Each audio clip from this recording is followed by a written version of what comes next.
book launch. Yes, I was going to announce that we will be recording this session, but computer has done that for us. So hopefully everyone's okay with that. We will also have someone roaming with a camera taking photos. If you're uncomfortable with that, please let us know and we'll try to avoid taking pictures of you during the session. So thank you everyone for being here. I'll just get started with a quick introduction of the panelists and of myself as well. So I'll start with myself. My name is Chani. I am the Communications and Advocacy Officer for Development Pathways, and I've been working with Matthew throughout the kind of marketing and promotion of this book, and I'm so glad to be here with him today at this book launch, to be able to sit in front of everyone with him and with Stephen and with Lena as well. So I'll start with Matthew. I'm sure he's no stranger to Matthew Greenslade is an economist who has worked on social protection for the last 25 years or so in developing countries. And he has also worked for the UK Department for International Development. And he's also worked with Development Pathways as a consultant, including in Kenya, Nepal, and Uganda. And before that, he worked as a government official on social protection in the UK. So thank you all for being here to come and support Matthew on this wonderful day.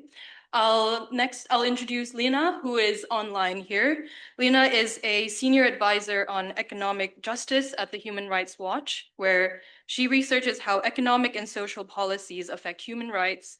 And she has a focus on social protection and labor rights. Before joining Human Rights Watch, she taught graduate courses in development economics at the New School while completing her PhD. And she also, during her PhD, analyzed the drivers of urban inequality in Argentina, which was later published as a book with Routledge. She has also consulted for the United Nations on inequality and economic policy. So thank you, Lena, for joining us online. And finally, we have Dr. Stephen Kidd, who is the Principal Social Security Specialist at Development Pathways, and he has worked across more than 40 countries. And he was previously the Director of Policy at HelpAge International and led the UK Development Ministry's Social Protection Team. And he was also a lecturer in social anthropology at the University of Edinburgh.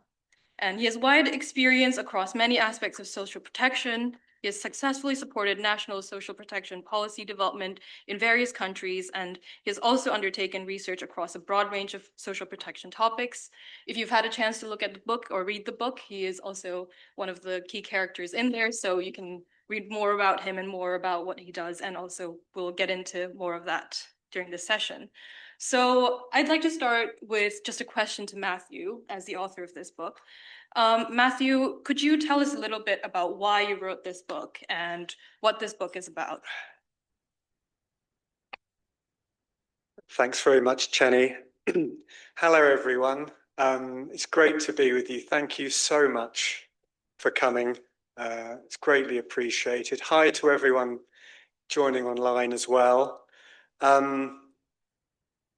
wrote this book because I wanted to open a hidden world, a largely hidden world, and because of a series of emotions,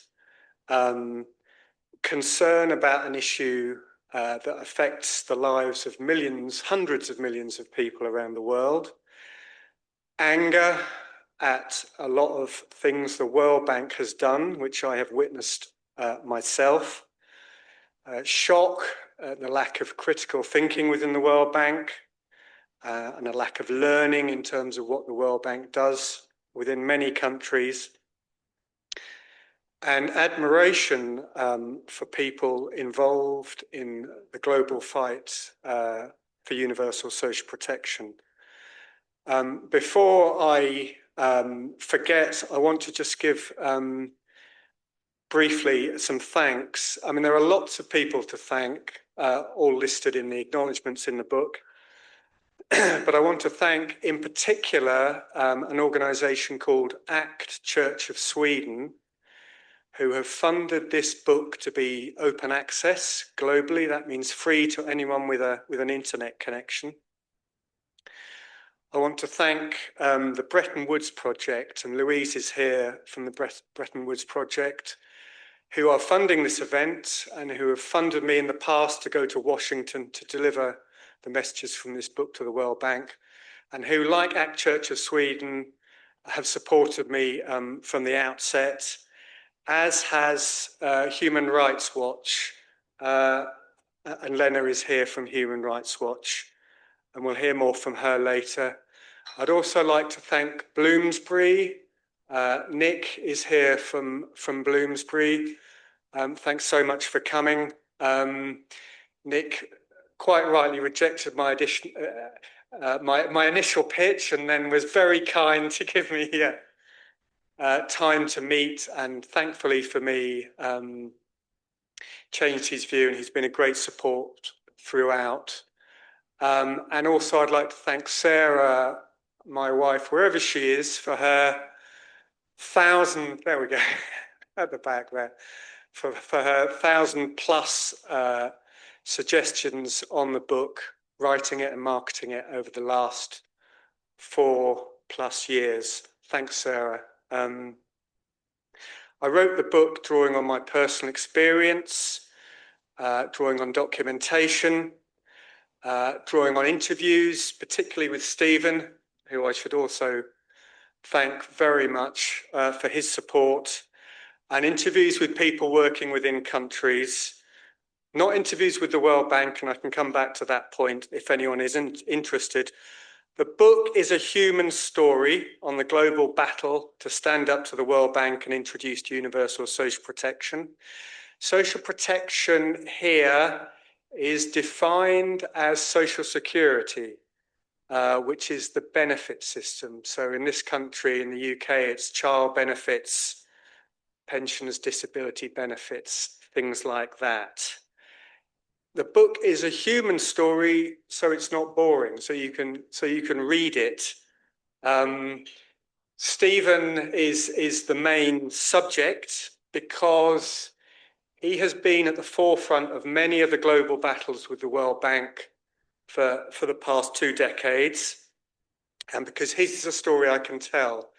We started working together in over 20 years ago in the Department for International Development in the UK government, and we've been working together off and on since.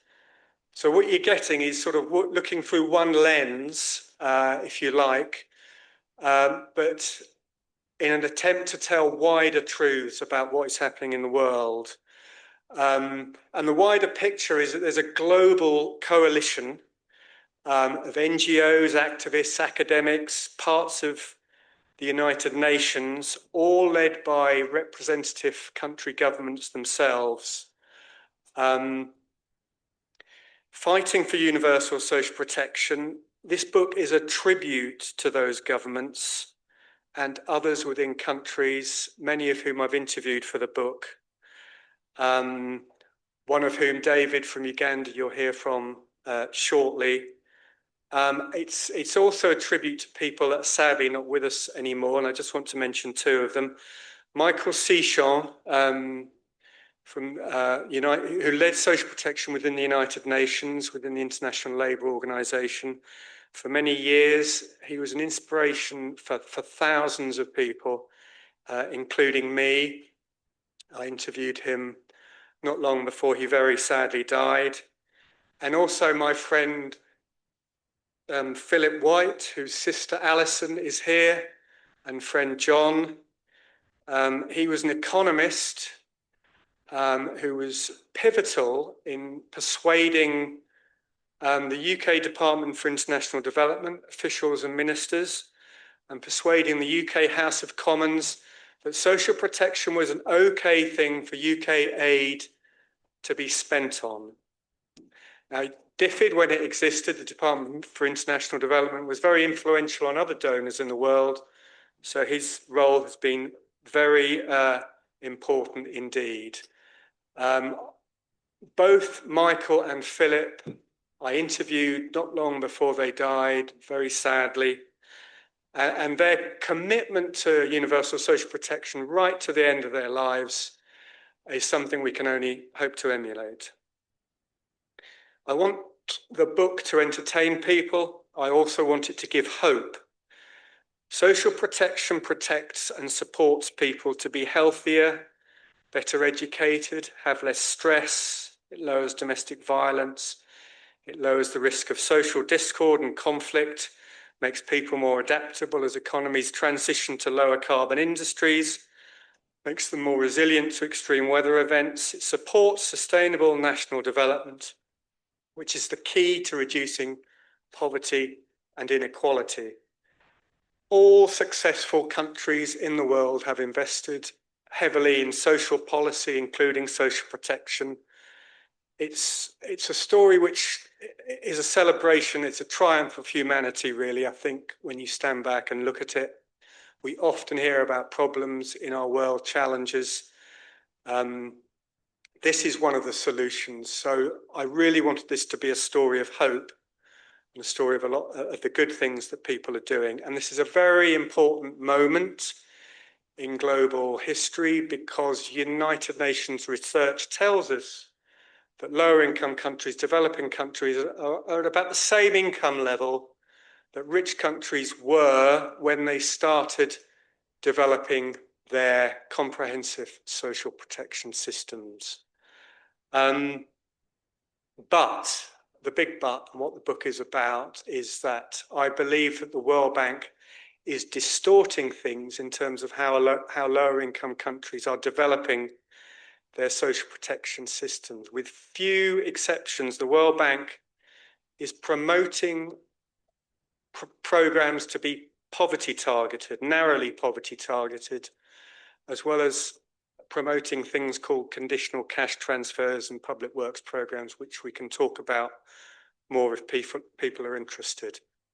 Now, just as a quick aside, for those of you not familiar with social protection systems, they're made up on the one side of benefits paid for by government, what we call tax finance benefits, and on the other side by contributory benefits like contributory pensions.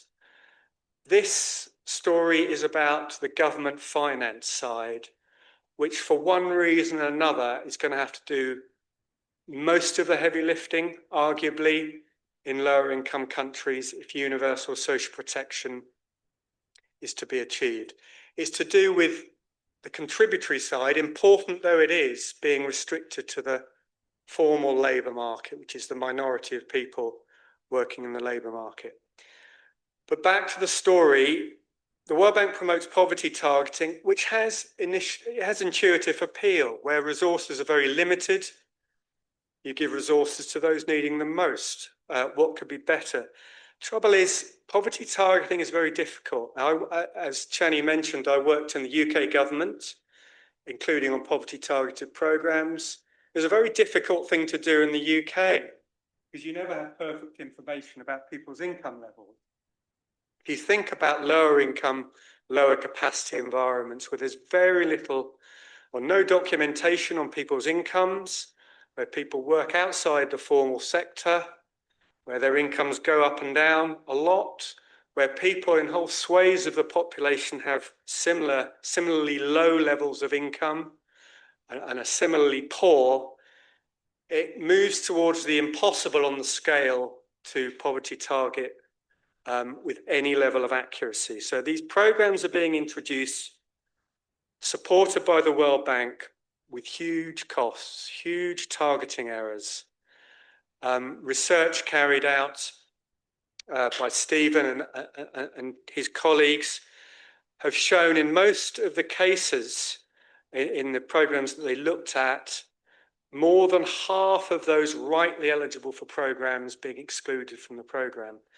So we're talking about a roulette wheel in terms of whether you as a rightfully eligible household will actually get the benefit or not. It's betting on red or black on a roulette wheel. It's an absolute, it's a dreadful situation. There's a lack of transparency in terms of who is and who isn't eligible. There's very serious questions over human dignity and human rights. And we see these programs in many different countries causing social discord, even social conflict. We see communities fighting back and redistributing benefits more fairly. And we also see often these programs, donor-supported programs, including programs supported by the World Bank, lacking political support, which is a major problem in terms of building sustainable systems for the future. And they cost more to administer as well. Now, the alternative to poverty targeting is what we call universal benefits. It goes to everyone of a certain age or everyone with a disability. Now, other things being equal, these will cost more, but they will also have benefits. They can be very socially unifying. They can strengthen the social contract, which we'll perhaps hear more about later. They can be a major impetus behind national development, as I think we saw after the Second World War in Western Europe. So we have costs and benefits associated with universal programs. We have costs and benefits associated with poverty-targeted programs. The contention of this book is surely unarguable. It is up to governments, national governments, to weigh these costs and benefits for themselves and to take decisions about how to go forward. Each country has its own complex culture and history, and sovereign governments, legitimate sovereign governments, have to decide for themselves. But we see that the World Bank pushing poverty, using its financial leverage to push poverty targeting in a way that is completely inappropriate. Now, I'm not saying in the book it's not right to have any poverty targeted schemes. Governments are free to do whatever they like. And the common option with developed systems is to have a mixture of universal and poverty targeted programs. What I am saying it's wrong to do is for the World Bank at the outset to exclude the possibility of universal programs, which they do far too often. Great. Thank you, Matthew, for laying out the book for us so comprehensively. And I think we might be able to get some more concrete examples of this from Stephen and Lena's experience. First, maybe we'll go to Stephen. If you could let us know about any examples of your experiences working with the World Bank or opposing the World Bank. And Lena, same question to you after Stephen. Thanks, Charney. It's a pleasure to be here, and congratulate Matthew on well, is above all actually a very readable book. I think on getting across quite complex concepts, but in a very readable, which was the intention. So I'm glad he's achieved his intention. But yeah, thanks for the question, Charney. I mean, I think first, I think it's quite a bizarre battle, right? Why would anybody, any institution globally, fight against everybody in society being able to access an old age pension, right? When they reach it, why would you fight against that? Why would you fight against every child receiving essential income support that will transform their lives? Why do you do that? And we could talk about a range of different schemes, but it's an active battle against this, right? And which many governments intuitively would like to do. And what you're trying to promote is, what I'd say, is just poor relief, 19th century poor relief. That's the model you're trying to impose across the world, and called poverty target. It's poor relief, handouts to the very poor who you don't even know how to identify properly, and you end up missing out on most of them. So it's a bizarre battle, right? Why are we in this battle, right? Why are you fighting against? So that's so obviously right. We've been involved in this, with Matthew for many years when we started different, but we don't have much time. I think we talk about an example in Kenya because it's actually a very relevant example now. Matthew and I were working in Kenya with the government. We did a course where we were lucky enough to get ministers. It was about 2017 or so.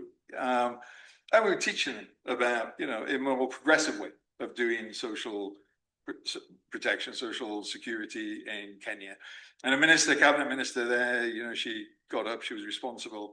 He said, Kenya at the time had a means-tested pension, with all the same problems. that you know, the other poverty target programs had. And she got up and said to us, you know, in the course, said, look, I went into a community, you know, a few weeks ago, you know, talked to pension, met with the older people. I thought they'd all be so happy because we were giving them this old age pension, right, for the government of Kenya. And instead, they were all angry, shouting, screaming at us, complaining, you know.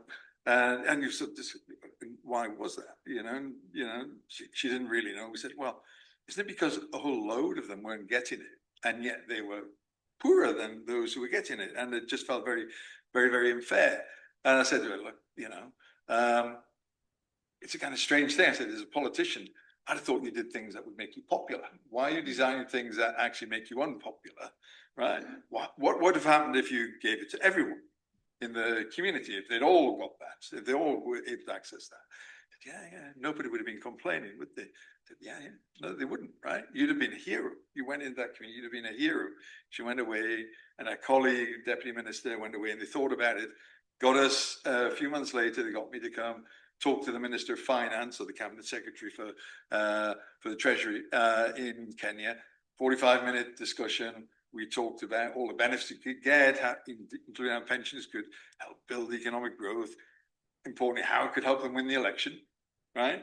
They went away, and a few months later, he announced universal pension for everybody in Kenya. Great, flagship program. They did it, registered everybody during the election campaign, helped them win the election. I don't have any problems with it. If you do good programs, that's the point. You should win elections if you're doing good program. So it gets in place and is established. Fantastic. Flagship program for Kenya. You know, biggest budget by far of any of their programs, way bigger than any of those that the World Bank have been supporting. And what's strange is that no development partner, no development organization ever got behind helping them improve that scheme, right? They all boycotted it. They went off and a lot of funding came in from the World Bank for that, and everybody got behind what the World Bank was doing, just left the government of Kenya with its own program, its flagship program, zero support in improving the systems, etc. You know, which is what the World Bank says they're doing now. We haven't improved the systems. They boycotted all of that. And then a couple of years later, Matthew and I are sitting in Uganda doing a course there in 2019 for Ugandans, and we get a communication from the government of Kenya saying we've been attacked by the World Bank. It's gone out in the newspapers where they're complaining about all these rich people getting the pension, and the photos in the newspaper of these not particularly well-off older people queuing to get their pension. None of them really looked what I would call well-off. They were just like poor urban older people in Kenya, but they were being denounced as being the rich, receiving this this pension. And the government of Kenya said, well, what can we do? So we went off and we did analysis. We looked at what the World Bank was saying. They put out a paper. We looked, found, not only were they making false claims, they'd got all their analysis wrong. All their numbers were wrong. They'd miscounted the number of older people receiving the pension. It was fundamentally an incredibly poor quality piece of work. We gave the information to the government of Kenya. They went back.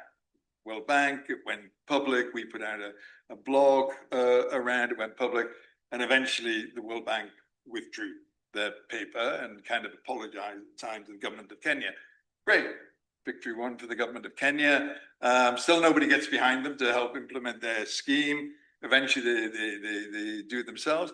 And then what we find out now, behind the back, World Bank with others have now got it into law that all programs in Kenya will be means tested and poverty targeted, right? And that's going to apply to the universal old age pension. They're going to implement poor relief once again. Got it through the back door. Nobody knew it was happening. Nobody could understand it. It's now in law. And I think, people have now realized, and now there's a campaign to do something about it. So if anyone wants to know, you can talk to Help Age International. Florian's here. He's trying to get something going to push back against this, to save the kind of flagship program that Kenya has. So I can give you lots more examples, but I've probably talked enough. Yeah, maybe I'll hand the mic to Lena, and if you have any more examples you could talk about. Thanks so much, Chani, and hi, everyone. I wish I could be with you in person. It sounds like there's a lot of friends in the room. So it's really lovely to see those that I can see on the screen. But and also congratulations, Matthew, to the book. I think it's a really fantastic piece that sort of, in a very human way, talks about social policy that sometimes can be very complex. And I think the complexity leads to some of the challenges that we are also discussing today in terms of the ways in which program design can actually undermine any sort of good intentions that it may have. And so that leads me to, I get the question that you're asking, Tanya, about how we have been engaging with the World Bank on this particular issue. So I work for a human rights organization. And for those who don't know, Social Security is actually a human right. It's enshrined in the Universal Declaration of Human Rights that most countries are a part of. It is enshrined in the International Covenant on Economic, Social, and Cultural Rights. And so it's very clear in these international laws and standards that everyone has or should have access to Social Security as their right.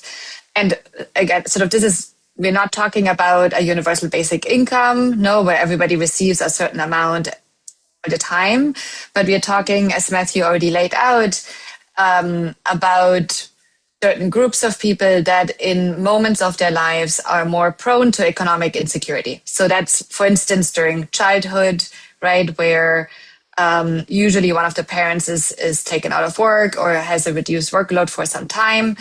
We're talking about older people. So in the case of older age pensions or retirement pensions, when somebody can't work anymore or should have the time to devote to other things, a person with disabilities. And there's, I think, 7 or so categories that are very specific to when, according to international law, people should have Social Security. Now, in practice, unfortunately, we are very far from achieving this right globally. But so we got, and we actually think that the ways in which the World Bank is currently using their social policy and their approach to social protection is undermining the right to Social Security. And so the way we started engaging with the World Bank on this topic was during the pandemic. So in 2020, you probably all remember the situations where people weren't able to go to work. There were curfews. Shops were closed for an extended period of time. And this meant that many people lost their only source of income. So we're especially talking about people in informal sectors without social protection, where there's no sort of immediate income replacement that they can rely on. So we started looking into how are some of those programs and structures put into place in countries particularly hit hard by the pandemic.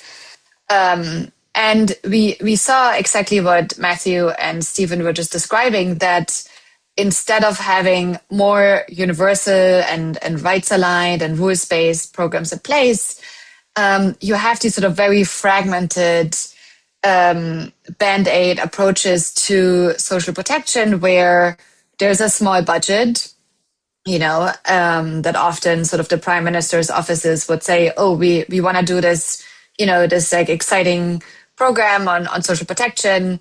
Let's find, sort of the people who are most, quote unquote, in need, which turns out to be an extremely difficult task, let alone not really in line with the human right to Social Security.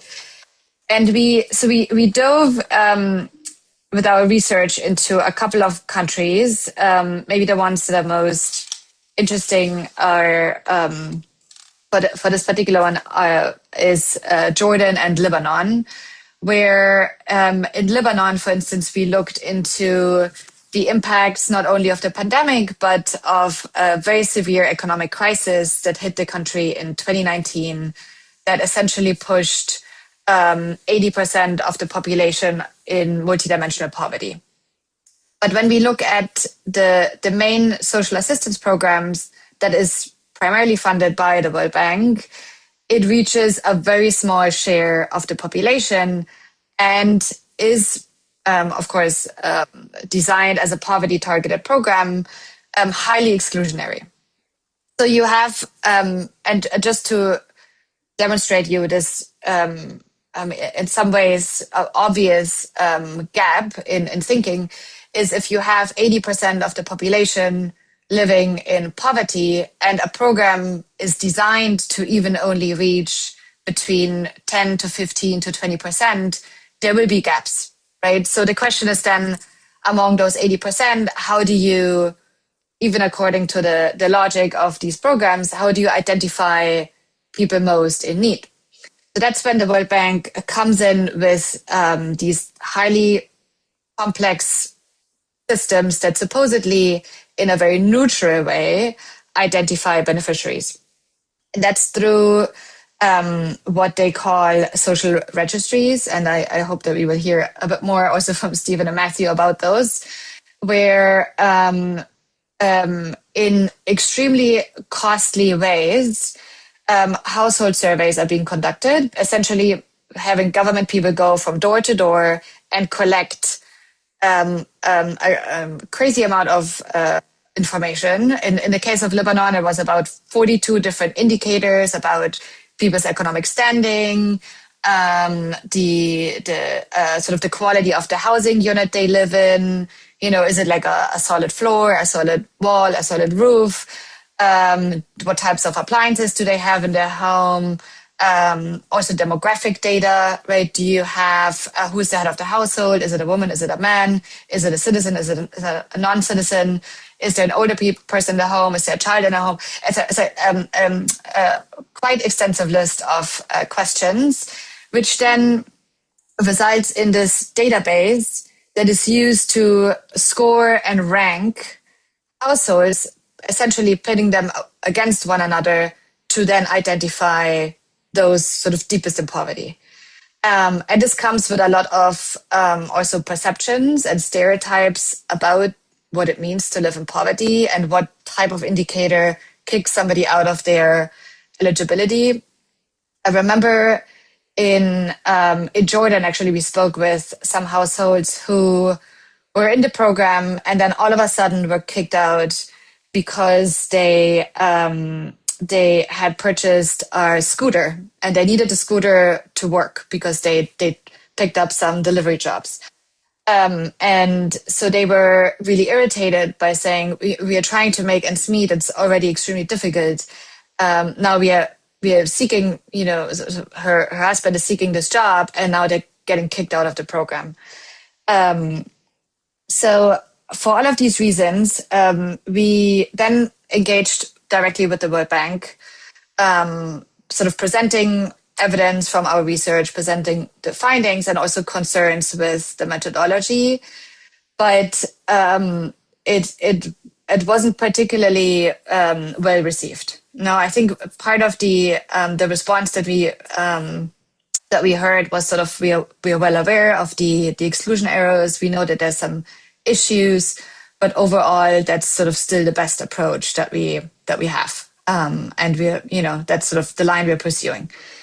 There's very little room to actually get them to acknowledge the shortfalls of this approach, but also stir them into direction of more universal programs and systems that are more in line with international human rights standards and laws, or also approaches that the ILO has been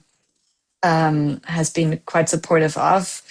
And maybe before I hand it back over to you, Chani, just one example that comes to mind also of how such programs tend to be perceived within the population that I found quite striking is that it's in fact, even by people receiving it, it's not perceived as their right. No, it's not perceived as like, this is Social Security that I'm entitled to and that I can claim every single month.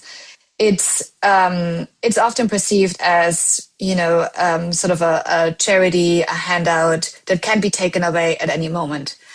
And I remember we interviewed an Uber driver in Beirut in Lebanon, and we who was sort of struggling for economically because of gig work, also being a very unreliable job, and not particularly well paid in the country.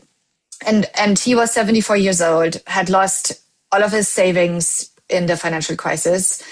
I had to continue working. And I asked him, have you applied to this, the main program in the country, it's called Aman program, which is the main poverty targeted program. And he says, actually, the government came to his house to survey him and offer supposedly this benefit.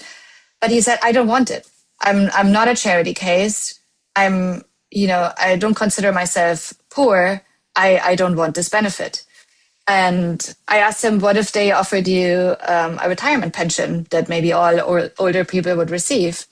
And he said, of course, that would be wonderful, right? I would be very happy to, and I think I should be receiving some level of income support in my older age. But sort of this distinction also between how do people perceive Social Security in the ways in which the World Bank is currently promoting it is entirely different from a system rooted in entitlements and lasting income security that in many high income countries we actually take for granted. So in some ways, the World Bank has, through the promotion of these very heavily targeted programs, created a dual structure, right? Where in high-income countries, we enjoy some level of income security throughout stages of our lives, versus in lower and lower middle-income countries where the World Bank operates, that right is denied, right? And it's much more of sort of a charity function. All right, thank you, Lena. I think going off of that, perhaps one of the main things that we hear about poverty targeting is that it's due to financial constraints, that countries don't have enough for universal programs. And the World Bank kind of justifies the poverty targeting in this way. And Matthew, I'd like to get your view on that. Is this justification fair? What do you think? Yeah, I mean, thanks, Jenny. That is what happens. At the outset, the World Bank says for reasons of affordability, it has to be poverty targeting, apparently across the board and across different countries. Lower income countries, middle income countries, according to their latest publication.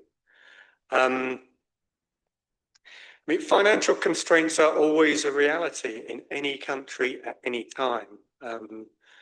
We know that in many low-income countries, there are rising debt burdens, sovereign debt burdens.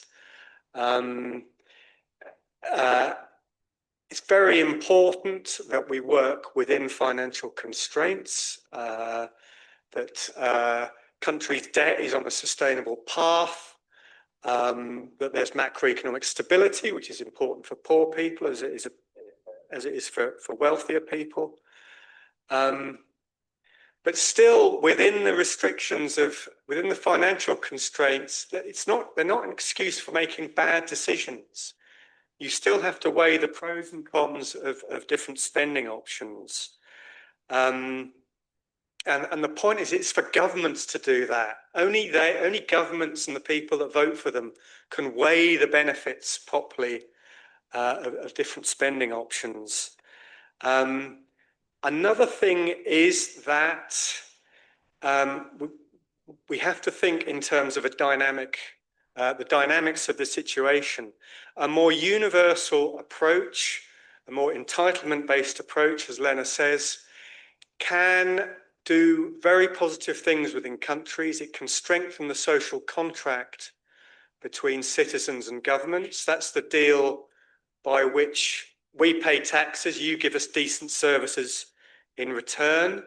That can help to increase the tax take as a proportion of GDP. It can lead to social peace. It can lead to national development and poverty reduction. That may sound fanciful, but it looks like that's exactly what's been happening in Nepal for the last 30 years, which started introducing universal social protection programs when it was a very poor country at the beginning of the civil war in the mid-90s. Those programs developed cross-party support after the end of the civil war in 2006. I was living and working there with my family at the time. Tremendously popular programs, even with the Maoists who came to power after the civil war. The tax take in Nepal doubled, more or less, at a time when in other countries, nearby giants, Bangladesh and India, the dominance of poverty targeted programs, the tax take was flat as a proportion of GDP. And Nepal still has lots of challenges, but has developed, got much richer as a result. I think it's even achieved middle income status. What did the World Bank try and do throughout that process, even after the end of the Civil War, when the peace was fragile? It tried to dismantle those universal benefits. Fortunately, it's shifted a bit more recently in Nepal. But the point is, it's not for donors like the World Bank to fly in and try and cut across those very important dynamics that are happening at a local level. Financial constraints are always there. They may mean we have to introduce programs gradually as countries can afford it, as they did in Nepal, but it shouldn't affect the direction of travel. It's certainly not an excuse to introduce what I would call sort of crappy donor programs, if I can put it like that.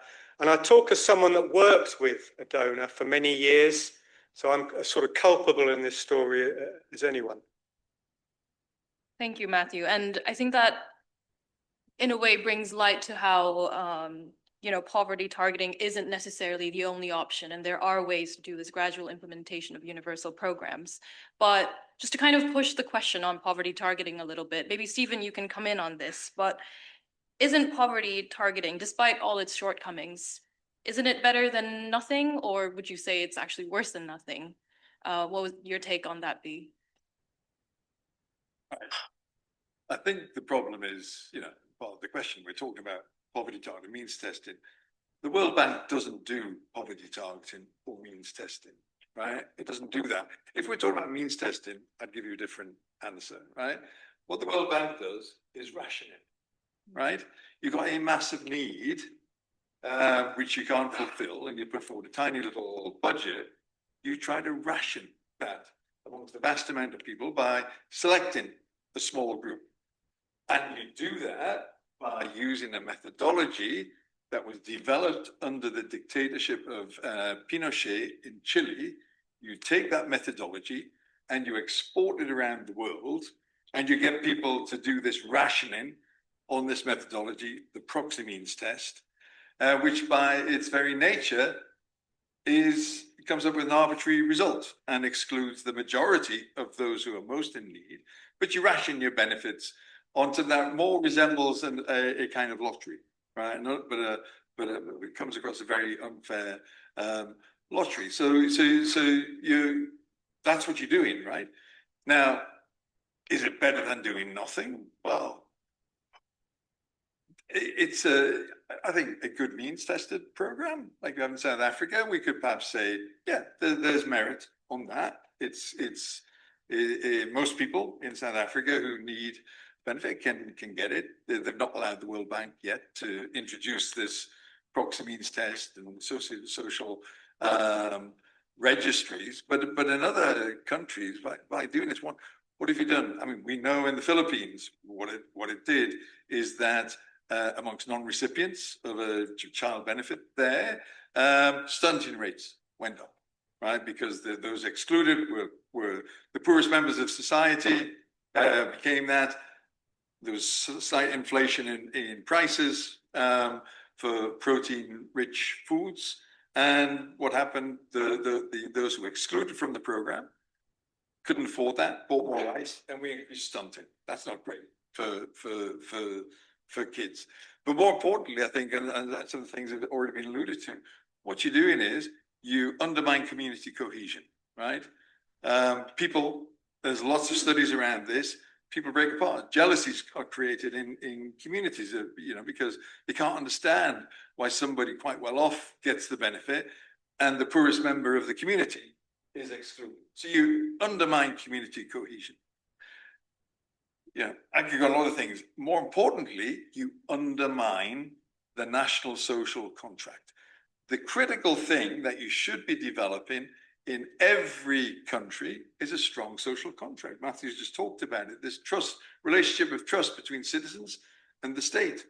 If you wanted to design something that is absolutely the design to undermine the social contract, develop the proxy means test, right? And the social registry, because it's so arbitrary that you just undermine trust in the state. There's no way. And when you undermine trust in the state, then nobody wants to pay their taxes, right? And if you don't want to pay your taxes, you already don't want to pay your taxes because you're paying your taxes, the better off. And you've been excluded from the programs going to the poor, so you don't want to pay your taxes anyway. But now you've just, created the further undermining that. It doesn't even do what it says. It says we're going to poverty target, and it doesn't do that. It almost randomly selects people, and you undermine that. So you undermine the ability of the government to actually collect revenues, right? Build that social contract, which means the government then no longer doesn't have the money to invest in more universal public services, in a good health system, in an education system. And you undermine all of that through following this rationing process that the World Bank demands. That ultimately, that's not good. What we did, I'll finish now, what we've done is show that, with a long-term plan, if 20 years ago when we first started working in this area, if everybody started building universal systems gradually over 20 years, we've just done a paper showing how you can do this very affordably, very low cost, gradually, we would have completely universal systems now in countries providing decent benefits. Every child, every older person, every person with disability, every new mother, receiving benefits. If we'd done that, there is no need for this rationing, this poor relief approach, which is undermined. We're 20 years behind, right? If we'd followed a different approach, would it be better? So I don't know. The answer, actually, no. I think because there's an alternative, and you can start at a similar low cost and build a universal system over 10, 15 years in every country. Well, thank you. I think I'll probably follow up on that by saying, if all of these programs haven't worked, if the World Bank's programs haven't worked, then why do we see that the World Bank continues to do what it does? What is the thinking behind these programs, and why do they continue? And maybe Matthew, you can start off with an answer, and I will hand that mic to Lena after that. Yeah, why does it continue? Good question. One, to be directed at the World Bank, I think it's, or to continue to be directed at the World Bank. And this points to what I was saying at the outset. Where is the internal learning within the World Bank? Martin Ravalian, who's sadly no longer with us, was head of research at the World Bank, I think, till 2012. He bemoaned the lack of internal learning within the World Bank. He called the obsession of the World Bank with poverty targeting in social protection programs a fetish. That was his description, a fetish. He used this language after he'd left the World Bank, and this is the problem. The World Bank does not encourage critical thinking enough within its staff. Its staff have mainly proved themselves in the academic world. Same goes for Department of International Development, where we both worked, I'd say. not people that have proved themselves in building government systems, where it's a whole different mindset, where you have to think much more practically in terms of, what is doable at a national scale, as well as politically popular. So you have staff working for the World Bank in countries that are not social protection system experts, to say the least, that think technically rather than politically. And politics is everything. It's so important to be developing sustainable national systems. And they are also staff that have an incentive to arrange loans between the World Bank and governments. And loans have to be fleshed out with an approach to programs. And here, hard-pressed World Bank staff will pull stuff off the shelf and do what the World Bank has done before and do what it has done in other countries, and pick the usual poverty-targeted approach. The sad thing is that we know there are people within the World Bank, and even people working on social protection, that agree with a lot of the arguments in this book. But there isn't a culture of critical thinking, and there isn't a culture of learning in terms of what the World Bank is doing within countries. I mean, there are other reasons why it keeps doing what it does, to do with the sort of power of the USA within the World Bank and USA supporters, which brings a certain sort of ideological angle to it. And also, in fairness to the World Bank, it is under pressure to deliver in the short term, as are other donors, on poverty. It's got to end extreme poverty in a short time scale, an unenviable task, which pushes the incentive towards poverty targeted programs, which isn't entirely the fault of World Bank staff, or at all their fault. And I do sympathise with them on that. And Lena, maybe the same question to you, but also going from there, how do we move forward? And I'll probably pose this question to everyone else as well, but if you could start us off. Yeah, thank you. On the question, why does the World Bank do what it does? I mean, I wish we could hear directly from the bank to get better insight, but I mean, I agree with what Matthew was saying, and I think the current lending incentives are so that staff are often under is part of the problem, where in order to move up in your career as a World Bank staff and the operations teams, it's all about dispersing loans, right? And sort of getting a big loan out the door for a certain program makes sure that you progress in your career. And if you are, I guess, somewhat cynical about it, it's, if you create programs that are more of sort of this charity mindset of just, giving some transfers to, these like lottery type programs, rather than putting in place a truly universal rules-based program that ultimately can be financed through domestic revenues, you don't need the World Bank anymore, right? Sort of you basically hand it over to the governments and say, here's some kickstart money. We help you put this universal system in place. We help you create the financing infrastructure to have this be turned into a long-term program, and now you can run with it. I mean, that would be the ideal setting, but it also means that you actually don't need the World Bank in the long run. So I think that kind of creates some perverse incentives. I think, speaking to what Matthew said around the anti-poverty mandate, which is part of maybe sort of this technocratic bias, as you can, at least according to their own models, you can measure their poverty reduction in some ways if they apply these means tested programs, in some ways that are potentially more measurable. Although even there, I tend to disagree. But I guess just trying to justify their thinking. But I think the main argument that we hear goes back to the financing question of like there's limited budgets, and therefore we need to use those in the most targeted ways. But I think here part of the issue is the lack of coordination,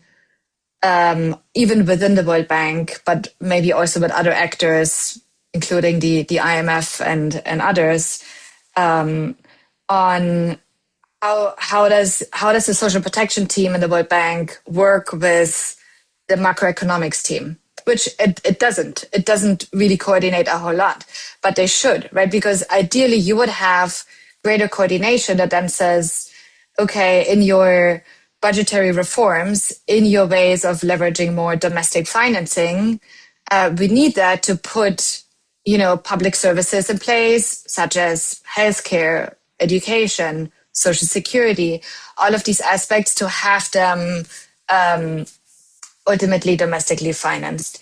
So I think that's a big part of the problem. But on the forward-looking piece and what's the way forward, I think for us, continuing to document the negative impacts that this approach has on people's rights, and also on the social contract and social cohesion, as Stephen laid it out, I think is really critical. And then use the evidence to push back, right? And pushing back directly with the World Bank, I think is, even though if it's challenging, I think it still needs to be done. But also through, I guess, more of sort of the campaigning approach, such as the one that we spoke about at the very beginning of the conversation, regarding Kenya, where we now see sort of this attack of the universal social pension and the threat of it being turned into a poverty-targeted program. So pushing back by collective action and by different groups of civil society, but also academia and others joining forces, I think is really critical. And I guess maybe it's a good moment to mention that there are already certain structures in place where people who are interested are also very much invited to participate. There's the Global Coalition for Social Protection Floors, which is a global coalition of, at this point, I think 140 or so NGOs that have been doing fantastic advocacy around universal social protection. And there's also a campaign, sort of a global campaign group where different institutions can join that are either part of the coalition or outside of that, and collectively identify ways in which we can push back against these harmful approaches to social policy. So if you're interested in either of those, feel free to either reach out, or you can speak to Chani, Matthew, or Stephen, who are all part of the campaign. I leave it there. Thanks. Thank you, Lena. And I'll ask the same question to Stephen and Matthew, and please keep the answer a bit shorter so that we can get to the Q&A after this. Yeah, thanks. I think I'd just like to say, why does the World Bank do this? Because I think it leads on, right? And it was gone through, right? The World Bank, it's a bank, right? Needs loans to survive, needs to get loans out. Nobody's going to take a loan from them to implement a universal program. Why on earth would you do that? You'll do it through domestic resources. You implement universal programs, there's no need for the bank, right? Because you won't take the loan. So it's not worth doing it. Secondly, Matthew sort of alluded to it, there's an incredible naivety amongst their staff, right? You meet them, you read their stuff, they don't really understand the fundamentals, right? Of many stuff, of much of what they're doing. There's a vast number of them, an incredible number, but they don't really, they're just following the mantra, which is we need a conditional cash transfer, we need a proximate means tested social registry, we need to do that. No, not much critical thinking. And as Matthew, I think says, you can't speak up, right? If you speak up, then you know, it's probably not well looked upon. The idea of critique. I disagree a bit with Matthew. I think there are critical thinkers in the bank who do other things there in certain areas in the research departments, but the social protection group, they're not researchers. They're implementers, and there's not a lot of critical thinking in that. Thirdly, let's remember it's all ideological, right? Amongst that, one of the big mistakes we make is, and it was done, is this poverty targeting and poor relief. Everybody thinks it's about benefiting the poor. No, it's not. It's about benefiting the rich. Because what do? We target the poor. We have low spending. What does that mean? It means low taxes on the rich. And, you know, so where poverty targeting is actually benefiting the rich by reducing the taxes on the rich. That's why we, you know, do it. And what we're finding is, you know, what the World Bank is doing in social protection is just following on from structural adjustment, Washington consensus. It's alive and well within the social protection group there. They haven't learned. They're still doing the same messages from the 1980s and 1990s. What's the way forward? Let's remember, almost all universal programs, there's quite a lot of them around the world, have been implemented by governments directly themselves without any support from any external donor. There's only one or two exceptions to that amongst the 80 or more universal schemes that we have. They've done it without the help of outsiders. You know, and I think what needs to be done, in addition to all, you know, everything that Lena's done, actually the bilateral donors, the UK government, which is now, I hear, beginning to think its support, and others. Why did you start funding the ability for governments to directly contract in the experts to do it? Give the funding to governments, cut out the middlemen like the World Bank, which you don't need because they don't provide you advice. And anyway, they'll just bring in consultants. Do that and allow you to then have a direct relationship. Just bring in experts and design things that suit you yourself. You don't need the World Bank, right? There's lots of people that you could contract, and perhaps donors need to think a bit more about a model that allows support the government to just bring in the experts that they want, require, and develops the kind of programs that they want. I'm basically going to support what Stephen was just saying there. I want to end on a bit of sort of positive news, which Stephen has just started there. Social protection coverage globally is increasing for the first time, according to the United Nations. More than half the global population now has access to social protection, though it's a lot less than that in the poorest countries. So that's good news. Other good news is, as Stephen was saying, developing countries have been introducing universal or near universal programs anyway. More than 50 countries have introduced these programs without donor support, sometimes in the face of donor resistance. And governments are by far the most important actors in this story. So that is very positive. I think you could end up saying, why are we talking about the World Bank at all? Well, because we have to think of a world where major resources do transfer from richer countries to poorer countries for lots of different reasons, including the climate crisis and a just transition. But I think it's a very interesting point Stephen raises. Is there a way of countries now, certainly countries in Europe, to start thinking about ways of going around the World Bank? And I was in Sweden recently doing a mini book tour, and I sensed an appetite for doing that I haven't sensed before. And another positive note I wanted to end on was, as Lena was saying, there are global campaigns, the Global Coalition for Social Protection Floors and the Campaign for the Right to Social Security, which Lena is chair. And these are great organisations, big global organisations that it is great to be a part of. So please join if you're able. Great, thank you so much. So we will wrap up the panel discussion section here, and we'll move into the discussion and Q&A, and everyone is invited to get involved in that. But before we do that, we'd like to show a short video message from David Tumwesige. David worked closely with both Matthew and Stephen in Uganda and has worked in the Ugandan government on social protection for more than a decade. He was also a global advisor for Save the Children, and he has shared this short message for us. Congratulations, Matthew, upon the launch of this treasure of a book.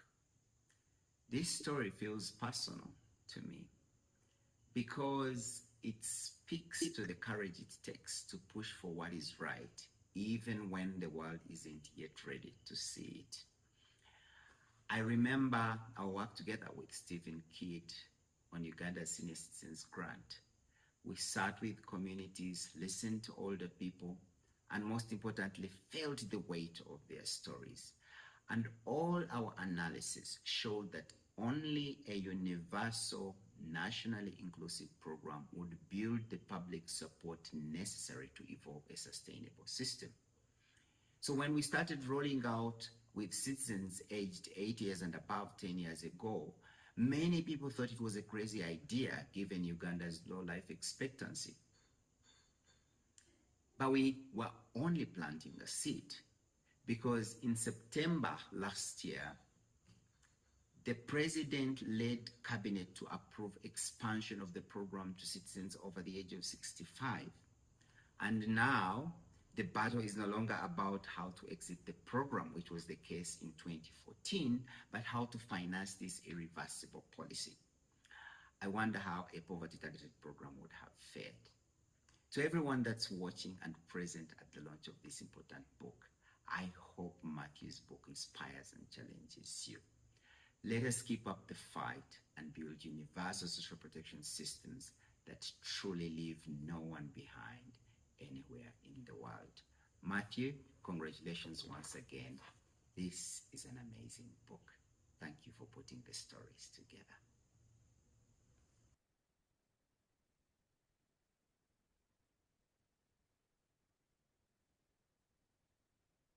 Great, thank you so much. And now we'll move on to the Q&A, or if you have anything that you would like to share or any stories that you would also like to share, we welcome that.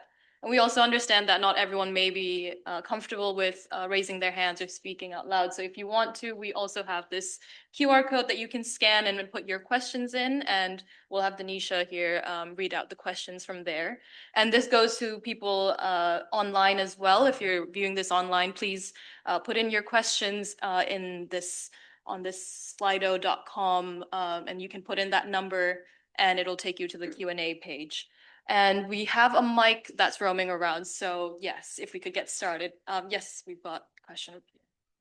You could introduce. Yes, and if you could introduce yourself before. Yes. Hi. Yes, sorry. Hi, everyone. Thank you so much for the event. I'm Chloé Desoy. I'm an independent consultant working on these issues. And thanks and congratulations, Matthew. May I ask you, did you discover anything along this journey of writing the books? Because you said you carried a lot of interviews, and my sense is that before starting the writing, you had strong ideas already. But did anything come up while you did all this interview writing? Did anything surprise you? Thank you for that. Great, and I think we'll take a couple more questions and then answer from there. And one up here for Louise.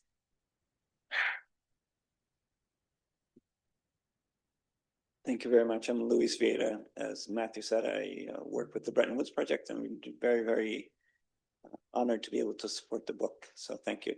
And also, Stephen has been quite modest. He actually just published some research with that ACT, the Church of Sweden, on them busting the affordability myth on universal social protection. So another useful tool. I was going to ask maybe, and may even suggest, I would say, whether looking forward, whether it wouldn't also be good to consider the evidence on the degree to which universal social protection actually has positive macroeconomic outcomes. You know, we spoke a little bit about this, even about the multiplier effect. And also, you know, I think it'd be quite interesting to do some research on, I know, you know, you're counting it. The World Bank and others are quite focused on fragility and conflict in the social contract. The IMF is very focused on their inability to implement their own programs because of social opposition to them. So I know I'm just indicating as a potential area of future research on trying to at least build a case for the unaccounted benefits in terms of prevention of social conflict, as you mentioned. Thank you. Yeah, maybe one more question and then we'll answer those three first. Thank you very much. Isabel Fry, now from Oxfam International. Thank you very much, Matthew and Stephen and Lena for the input. I was going to talk about the multiplier that Louise just has, and there's a really good paper that the ILO brought out a couple of years ago, done by a Brazilian team of researchers that found a positive multiplier in over 47 countries. And we did one in South Africa, and the multiplier was 1.47, which is quite low compared to the others, but it's definitely an argument to be made that investment at a budgetary level is actually an economic stimulus and not a cost to the budgets. I did want to just mention, refer to something about the sort of universal lens. Now, in South Africa, there was reference to the near universal child support. I think it was a child support grant, but you mentioned that the poverty targeting was quite effective. The concern that we have there is that because of the high prevalence of chronic poverty, although close to 70% of all children receive a grant, the value of the grant is so low that up to 30% of boy children under 5, 25% of girl children under 5 were still stunted as a result of malnutrition. So I think that social security is such on one hand, can be quite complex because you need to look at not just headcount, but also depth. But I really do think that the message on universalism is really important. It is political and not just technocratic. And thank you for the work that you're doing in this regard. Thank you. I think we'll start with Matthew on the first question. The question, what I've learned. Yeah, it's very interesting standing back and reading documentation. It's funny, I've read documentation for the first time properly because you just don't have time when you're working. You read the executive summary if you're lucky. It's just incredible how it was just so gratifying how the argument held together, really. After reading all the documentation, I don't know, most of the lessons I learned were sort of personal, emotional sort of lessons. It's very difficult, I think, to stand up to an institution like the World Bank because they've got such big resources. And they're so kind of, I don't know, confident and insouciant, is that the right word? In dealing with sort of criticism. And I went to the World Bank spring meeting, so presented the messages from this book in Washington. And it's an intimidating experience, and you're sort of accommodated, welcomed, but completely ignored by the World Bank. And it is, honestly, it was awful after that. But it sort of redoubled my determination to get this book finished. So it was quite helpful in that sense. But it taught me even sort of more respect for the work that Stephen's been doing for 20 years, the work that Lena's doing, the work that David has been doing in Uganda, because it's not easy. And you need to have a lot of confidence. And I'm so grateful to organisations like Bretton Woods Project and Act Church of Sweden for supporting me and giving me confidence. So I have great respect for those that have been fighting for such a long time. Other things I've learned is what richer countries owe poorer countries in terms of global history. Every country I looked at, there's a sort of legacy of the British Empire causing ethnic division and people having to deal with all of that now. So yeah, I don't know, that's a sort of best I can think on that. Thank you. And Lena, maybe we can have the second question from Louise to you on the macroeconomic effects, maybe the positive effects going forward. No, I just to say I fully agree. No, I think the highlighting the positive financial impacts of universal systems and programs is absolutely critical. And I mean, the World Bank's own research has already demonstrated that, right? That's what makes the whole thing so curious. Because there is, some parts of the World Bank I think do produce pretty good research, and there have been studies showing the multiplier effects of social protection. But whether that then informs their own programs is another question, right? And I think it goes back to sort of this question of like, why do even though they know the all the errors that come with it, even though they are aware of the positive macroeconomic impacts, it's sort of still applying the same recipe, no? And so I do think it's much more of a political decision to just pursue with the same approach. But in principle, I think through engagement also of the IMF and maybe the World Bank on the multiplier effects, it could be worth it. Yeah, we also thought about maybe some research that looks into, or that sort of counters this idea that poverty targeting is more inequality reducing, because it's, sort of, according to them, it targets the poor, and hence it actually reduces inequality more.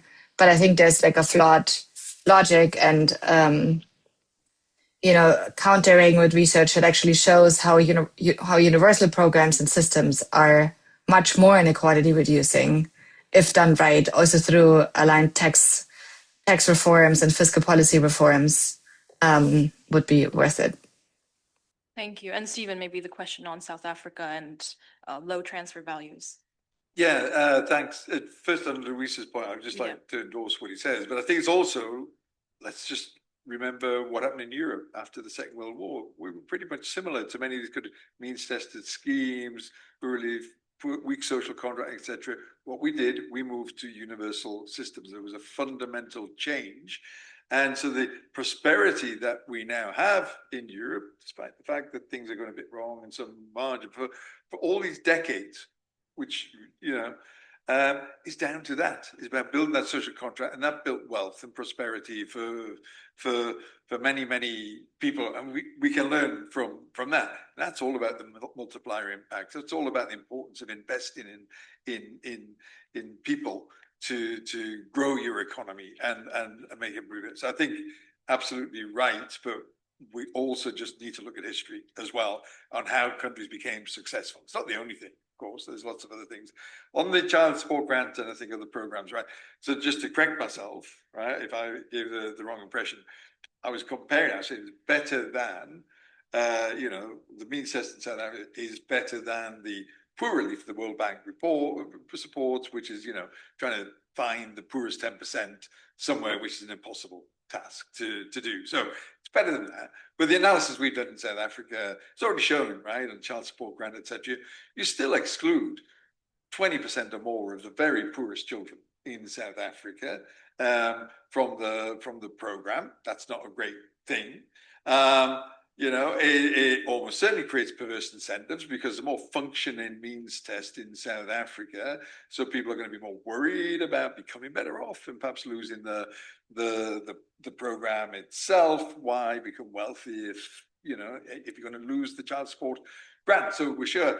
I don't know if there's much research on that, but I think and you're right. The transfers are too low. Why the transfer is too low? Because actually what South Africa is doing is excluding the better off, right? The people who've got the money, the people who are financing the programs, the rich in South Africa, or they're not in the program. So they're going to be, again, as I said, reluctant to pay their taxes. And I just cannot understand this problem people have on giving benefits to the so-called rich, right? We want them to pay their taxes. So what's the problem with giving a rich person $10 a month for a child support grant if we're trying to get $5,000 or $10,000 a month off them in taxes, right? It makes no sense. We always have to think about you're better in targeting is really, we have to think about the tax system, right? You give a universal benefit, but it doesn't go to everybody equally, really. It does. It seems that way, that, you know, it goes to everybody equally. But when you factor in the tax system and the amount that we're taking back from the better off in society, they are massive net losers of that. But we're getting their buy-in politically, so they're more willing to pay their taxes. So if you want higher value transfers, and I know the battle is on in South Africa, is move to universality, include everybody, and then perhaps they'll feel even more willing to progressively accept higher tax, which will generate much better benefits for everybody. And the ultimate beneficiaries will be the poorest children in South Africa, because they'll get higher value transfers, which we know will help impact on stunting, right? So it just makes it's no logical sense, I say, to exclude the rich from these, but we want their money, right? That's what we want, to include them, right? And then just take the money off them in tax, which is what we're trying to do, and as much as we can, and if through a progressive tax system, and just find, you know, there's a great publication by the Ministry of Finance in Sweden, right? 2017, trying to explain the Swedish miracle. Why did Sweden go from a poor rural country after the Second World War to become a powerhouse, right? And a lot of it, according to the Ministry of Finance in Sweden, is they moved from means testing, they moved to universality, they built trust in the state, people paid the taxes, and that helped drive prosperity in Sweden. And it's such a simple message. Why don't all these other countries, middle income countries, others who are much better off now than Sweden was in the late 1940s, adopt a similar approach and become the new Sweden in 20, 30, 40 years time? It won't happen overnight, but you've got to have this fundamental paradigm shift in thinking, and that will bring these massive benefits on economic growth, but also in the well-being of children. All right, thank you. Are there any questions from online? So we have two questions. One generally to the panel. Why haven't the bilaterals focused on building a social contract culture instead of partnering closely on World Bank cash transfer programs? FCDO comes to mind. And then another directly to Matthew. Matthew, have you received any reaction from the World Bank as an organization or from staff, either formally or even informally? Yeah, maybe Matthew, we start with that. Okay. Well, the second question. Well, you can answer both, Okay. but yes. Right. Yeah, what are bilateral donors doing, like the UK? That's a good point, because the UK is one of the biggest contributors to the World Bank. So why isn't it taking the right view on things, for want of a better way of putting it, and pressurizing the World Bank to do things better? Well, leaving aside high politics and the USA dominating the bank and its supporters, that is a factor. Bilateral donors are sort of entangled with the World Bank. They work closely with the World Bank in countries. The World Bank has a lot of expertise on government systems and on the economy. There's a sort of natural coming together. It's very difficult for bilateral donors to spend money well in very unpredictable environments with a lot of corruption, etc. And something a lot of them do is shelter under the sort of umbrella of the World Bank assurances and expertise. So bilateral donors are entangled with the World Bank, as we were when I worked in DFID. So that is part of the problem. I don't know, Steve, you might want to add to that, but sorry, I don't mean to put you on the spot. I'm just trying to think of other things to say on that. In terms of reaction from the World Bank, I know the World Bank have already complained about the book because I didn't interview World Bank people for the book. But the reason I didn't is because I wasn't able to interview government people, because government people aren't free to criticize the World Bank. The World Bank has huge resources. And it's not fair to even ask government people to give me their views and publish their views on the World Bank. So I wasn't going to write a book that didn't interview government people, but did interview World Bank. World Bank already has a massively funded megaphone they use to get their messages across. But just to give you another sort of flavour of the power of the World Bank, no one from the United Nations, despite large parts of the United Nations being solidly behind the messages in this book, no one in the United Nations would go on the record in the book. Thanks. Stephen, did you have something to add? I don't know. I mean, Matthew and I both worked in a bilateral in Difford, and when we were there, the whole message was worship the World Bank, give the money to the World Bank. The World Bank's got to get in with the World Bank. It's a bizarre sort of situation in which the World Bank is held in such esteem by many bilateral donors, and you know the incentives are there. All the time we were there, makes it, and you're working with the World Bank, and you fall in with it. But to be honest, Matthew and I were both committed to poverty targeting when we first worked in this area.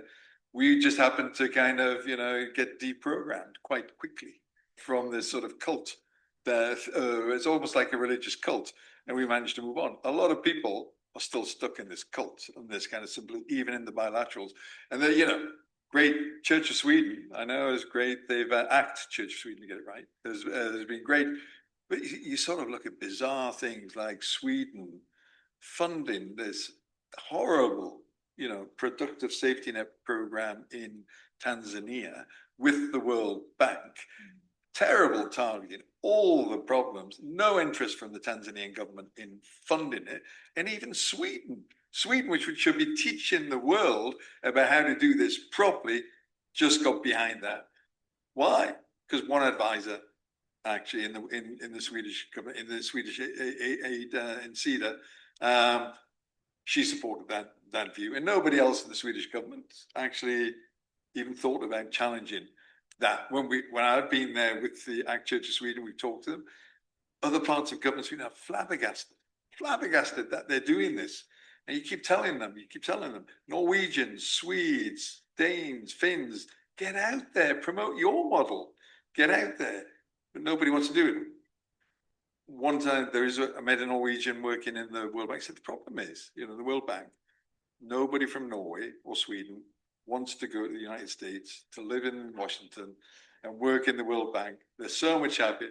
That's why we don't influence, because nobody wants to leave Scandinavia to go. Scandinavia, you know, invested in universal public services, and they're very, very happy now in what they have. But, you know, they don't have the influence. And she said, that's a problem, you know, there. And so, you know, those bilaterals, yeah, change your message. Those who can learn from what they've done in their own countries, change. And, you know, and then challenge the World Bank yourselves and you know, learn from your own experiences in your country and how you brought success, how you reduce poverty in your own country, and try and bring about a change and try and export that to the rest of the world. Thank you. And yes, I understand we're out of time, but if there are any more questions, please feel free to stick around. Matthew and Stephen will be here to answer any questions. And before we wrap up, I'd like to just give a moment to Nick, who is from Bloomsbury and who has supported with this book. Is the mic? Oh, yeah. Yes. I was going to admit that I'm a plant, but I've already been outed, so that's okay. I'm Matthew's editor from Bloomsbury Academic. My name is Nick Wolterman, and I want you all to remember that name because I'm going to tell you very quickly, because we're out of time, why I was so happy to publish Matthew's book. And it's going to culminate in me encouraging any researchers in this room to pitch their own book to me, however half-baked it might be in your head right now. I'm happy to talk. I did not reject his initial proposal, first of all. We just had to have a very frank and open conversation about expectation management, which is a very different thing. And Matthew won, I might add. But I just want to say, so I'm the publisher at Bloomsbury Academic for, I'll stick to my notes. Development studies, first and foremost, also geography and food, mostly where those things dovetail with or fit with development studies. I also oversee editors in anthropology, sociology, gender and sexuality studies, environmental studies, and I work closely with editors in politics and area studies. So my guess is if you're a researcher in this room, I'm your guy. The reason we're pleased as Punch to publish Matthew's book, first of all, across all those areas I just mentioned, we're all pretty much on the same team. We really prioritize critical and progressive, and dare I say it, alternative approaches to all of the topics we deal with, particularly political economics and global political economics. We are particularly happy when it's work that aligns with, engages with, otherwise dovetails with, critically or otherwise, the UN Sustainable Development Goals. We were chuffed to be, I made a list to make sure that I've got them all, chuffed to be affiliated with, however tangentially, with so many great organizations through your book. Development Pathways for one, the ACT Church of Sweden, Human Rights Watch, thanks to Lena, Bretton Woods Project, and of course LSE, which has put us all in this extremely posh room, which is one of the poshest rooms I've ever been to a book launch in, and also helps you write the book, I think, in some ways. And a really special thing about Matthew's book, which we were pleased to be able to accommodate, is that it's published open access, as you mentioned. So that means anyone, anywhere in the world with an internet connection can download the book for free on their phone, on their laptop. They download it as a PDF. They can email it to their friends. So we were really pleased to be able to accommodate that with generous sort of financial support from the ACT Church of Sweden. So if you have a book idea, not necessarily on exactly what Matthew writes on, but on anything in the broad areas that I've described, I'm your guy. I'm very, very open to new proposals. If you just have kind of a half-baked idea and you just want to talk it through with me and try to find out how things would work, that's my job. So I can coach you through how it would work, how you could set it up, how the process works. I won't bore everyone with that right now. It's not scary. I'll get on Teams call with you and talk you through it. And I can also talk you through OA possibilities. So if you're interested in publishing your book that way, open access is a huge priority, particularly on our lists, I think for obvious reasons. If you have the funding to cover the usual fee to publish OA, there's a fee there to make up for the loss of revenue that we lose due to the fact that we give the book away for free. If you don't have funding to cover that, we do have another possibility where it's called Bloomsbury Open Collections. I can talk anyone through it if they want to ask afterwards. We essentially collect money and put it into a pot from academic libraries all over the world each year. Depending on how much money we raise, we then divide that among as books as we can, flip that many books to open access at no cost to the authors. And I know this is kind of a dirty word, but it's kind of a means tested thing. So we favor early career researchers, global South researchers, unaffiliated researchers. So it's really meant for, in a good way, who don't funds necessary. And the idea there is to amplify the voices of those who don't have the opportunity to amplify their voices through more traditional open access route. So again, my name is Nick Wolterman. Just like Nick Woltermada, if you are a football fan, but Wolterman, W-O-L-T-E-R-M-A-N. I did not bring business cards because I'm not as professional as I should be. My email address is nickwolterman@bloomsbury.com. You can just search Bloomsbury Development Studies editor and you'll find me, or go to bloomsbury.com, find an editor page, and you can find me that way. Or ask Matthew to share my email address with you, or ask me afterwards. So thanks very much.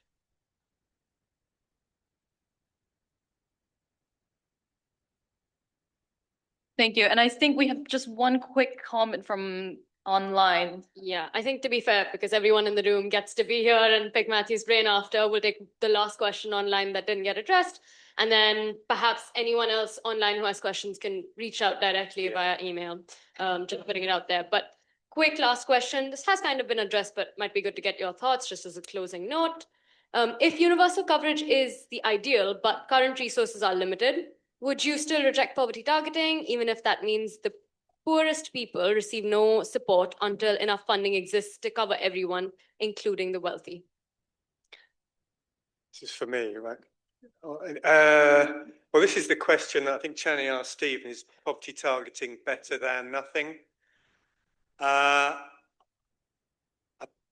Just very quickly, problem with poverty targeting as promoted by the World Bank is it's highly complex and it involves developing institutions to administer schemes that are taking everything in the wrong direction, just to sort of, to put it crudely, and are delaying the development of institutions that can deliver simple, doable national programs. The problem is poverty targeted programs can do damage. And we didn't mention the example of Syria, actually, where before the start of the terrible civil war that happened there, lots of things were happening. But one of the things that was happening is that the government got rid of a universal fuel subsidy, no bad thing in itself, but it replaced it with a narrowly targeted cash transfer, which, I mean, we can't prove causality directly, but the evidence is highly suggestive that it may not have helped the situation. Whereas in neighboring Iran, same thing was done, reforming a universal fuel subsidy, but in compensation, introducing a universal benefit, and they avoided social conflict as a result. So we have to be very careful indeed before we promote that argument. Didn't avoid Donald Trump, though, did they? Coming up. That's true. All right, before we get too deep into world politics, I think we'll wrap it up here. Thank you so much, everyone, for being here. And thank you, Lena, especially for joining us online. And yes, I hope we'll have many great conversations after this. So thank you, everyone. Thank you.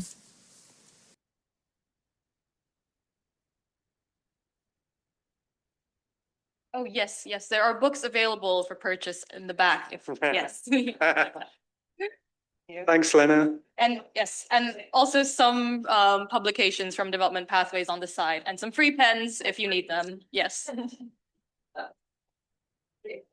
That's fine. Thanks. Sorry? Into World Bank. David, I'm keen around, so. Okay.